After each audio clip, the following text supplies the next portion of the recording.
সেই 71 সাল থেকে শুরু করে শহীদরা যে পথ আমাদেরকে দেখিয়েছিলেন, 47-এ যে শহীদরা আমাদেরকে পথ দেখিয়েছিলেন, 24-এ শহীদরা আমাদেরকে যে পথ দেখিয়েছিলেন, সে পথেই নেতৃবৃন্দ আমাদেরকে নিয়ে যাচ্ছেন। হয়েছিল আল্লামা মামুনুল হককে তারা ভয় পায় বলেই পার্লামেন্টে ঢুকতে দেয় না। আল্লামা মামুনুল হক পার্লামেন্টে থেকে রাজপথে আরো শক্তিশালী হবে ইনশাআল্লাহ। আমরা এক আল্লাহ ছাড়া কাউকে ভয় পাই না। আমি মাদ্রাসায় পড়াশোনা করছি, নারায়ে তাকবীরের একটা স্লোগান দিয়ে ইনশাআল্লাহ বক্তব্য শেষ করব।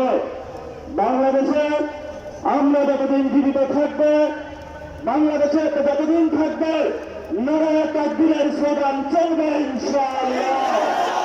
নারায়ে তাকবীর, তাকবীর, নারায়ে তাকবীর।